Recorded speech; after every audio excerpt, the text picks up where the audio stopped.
People are going to hear 3Ds a lot. Yes. This, right? When we talk about that factors into that with these irons: distance, dispersion, descent angle.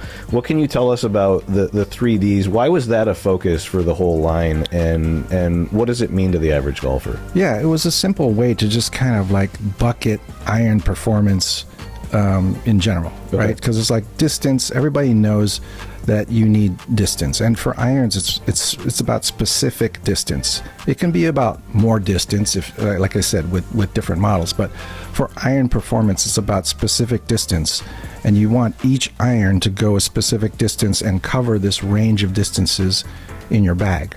Right, so that also fits with our fitting philosophy as well, in that they're trying to help golfers get those 5-mile-an-hour ball speed gaps between irons, which usually ends up 10 to 12 yards between irons, depending on your club head speed, right, and your strength.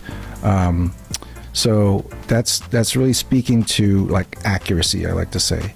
The second, dispersion, now is really talking about precision, right? So most people will hit their irons kind of in a general cloud, right? There's a point cloud of when they're at a range session, nobody's hitting that same spot every single time. We wish, right? We wish. Yeah. That's what we want, though. So to give somebody a tighter dispersion in irons is to shrink that point cloud, right? That's really what being precise is, right? Because you can be precise without accuracy. So the first one's like about accuracy, where your target's here, and if you're precise without accuracy, you might have a tight point cloud, but you're out here, right? Or you're out here. Yeah. So we want you to be both accurate and tight in terms of your dispersion, and that's good iron performance.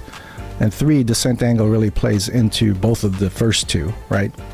Because really players are not, I'd say in general, they're not as considerate of height and how that plays into their accuracy and their precision, right? Sure. Because you want that ball to stop, so you need to have a good angle of descent into a green with enough spin to be able to stop it close to the hole. And we saw just tournament this weekend where some of these players with the firm greens, even on tour, as much speed and spin as they have, they're still struggling sometimes to hold a green. So your amateur, we really feel like for iron play, it's really important that they consider descent angle as well.